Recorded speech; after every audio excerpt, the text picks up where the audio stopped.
Bonjour, bienvenue à tous. Ce matin, nous nous préparons à entendre des paroles, des prières. Une seule parole est nécessaire, elle dit « Ephata, ouvre-toi ». Cette parole est notre prière au début du culte. Ephata, que tes oreilles s'ouvrent à la parole de Dieu, que ton regard s'ouvre à la présence de Dieu, que ton esprit s'ouvre à l'intelligence de Dieu, que ton cœur s'ouvre à l'amour de Dieu. Ephata, ouvre-toi. Amen. C'est dans l'Évangile selon Jean au chapitre 9 que je lis quelques versets. Sur le chemin, Jésus voit un homme qui est aveugle depuis sa naissance. Les disciples de Jésus demandent « Maître, cet homme est aveugle depuis sa naissance. Donc, qui a péché, lui ou ses parents ?» Jésus répond « Ni lui ni ses parents. Mais puisqu'il est aveugle, on va reconnaître clairement que Dieu agit pour lui.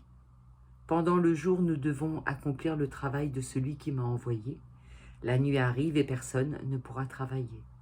Pendant que je suis dans le monde, je suis la lumière du monde. » Après que Jésus a dit cela, il crache par terre, avec sa salive il fait de la boue, et il met la boue sur les yeux de l'aveugle. Ensuite il lui dit « Va te laver à l'eau » à Siloé. Le nom Siloé veut dire « envoyé ». L'aveugle y va et il se lave, et quand il revient, il y voit clair.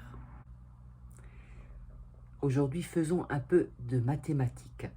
Vous connaissez tous les signes qu'on utilise pour le calcul. Multiplier, diviser, ajouter, retrancher.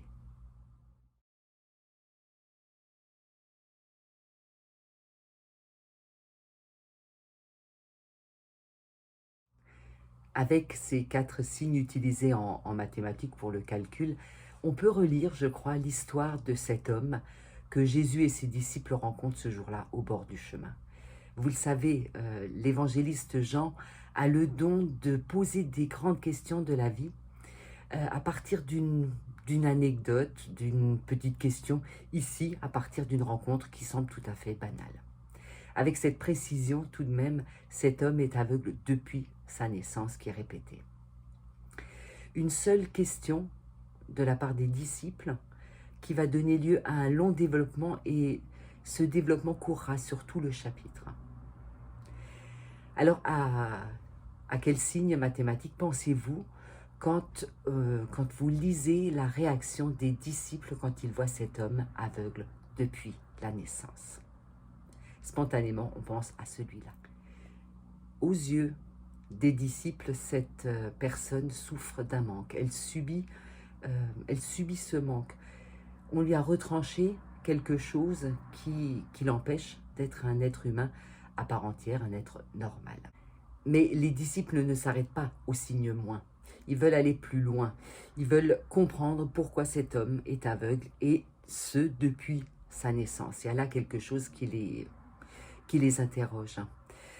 L'humain est la seule espèce humaine qui essaye d'expliquer le malheur. Pourquoi une personne est-elle malade? Pourquoi est-elle aveugle, en l'occurrence?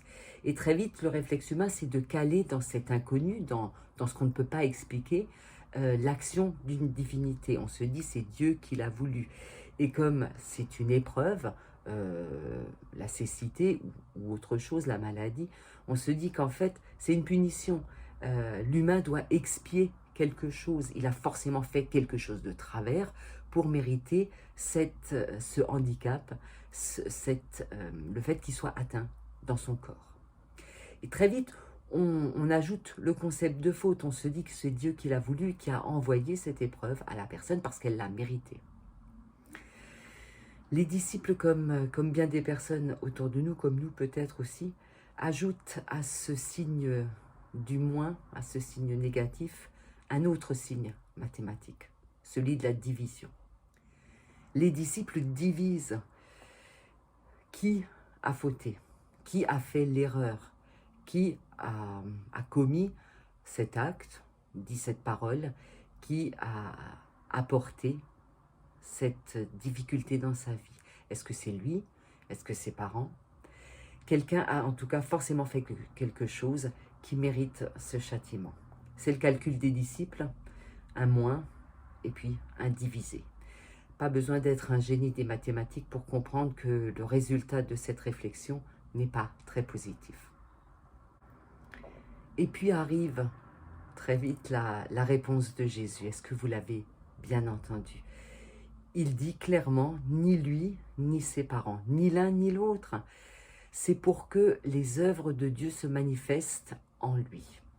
Alors à quel signe mathématique est-ce qu'on pense quand Jésus prend la parole? Au plus, oui,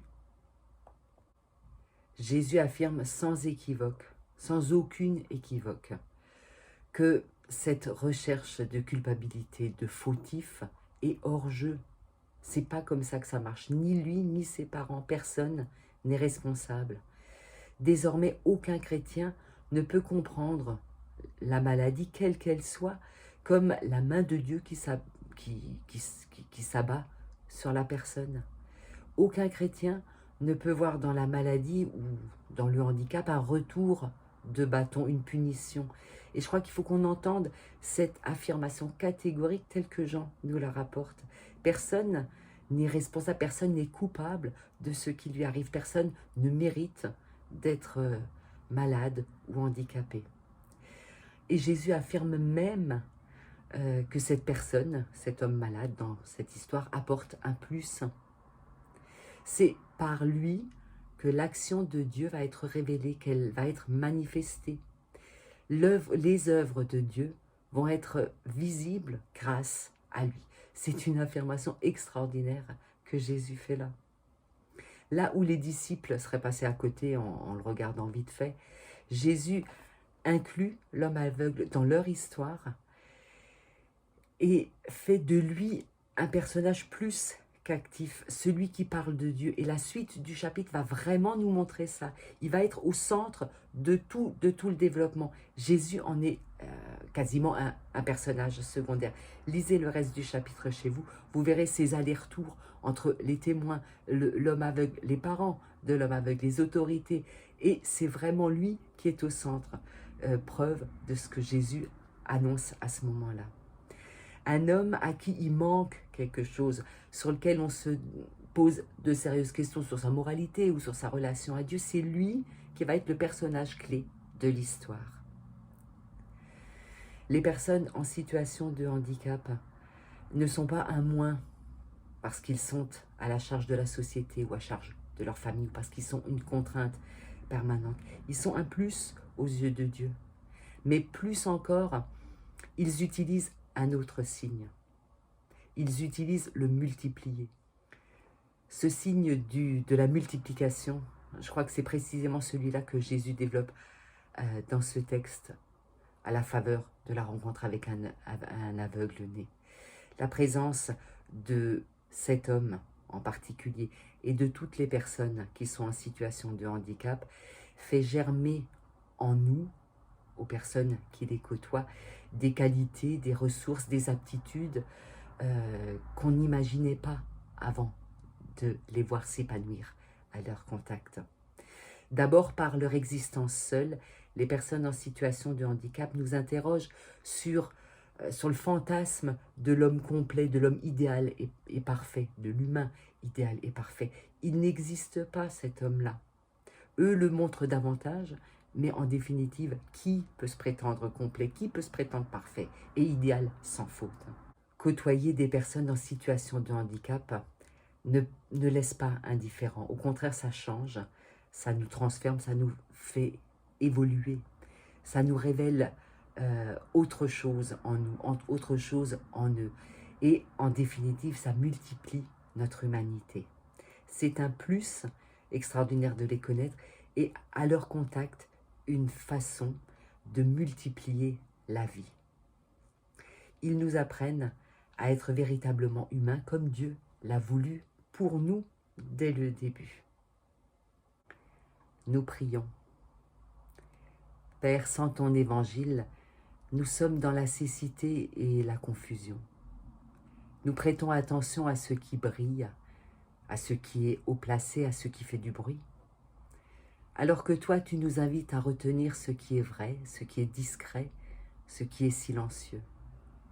Ouvre nos yeux à ta lumière, qu'elle nous aide à faire la différence entre le factice et l'authentique, l'urgent et l'important, entre nos pensées et ta volonté, notre argile et ton évangile. Amen. Ce que tu as vu, ce que tu as entendu, ce que tu as vécu, ne le garde pas pour toi. Reprends-le, rumine-le, répète-le. Tu es témoin de l'Évangile. Et bonne journée à tous.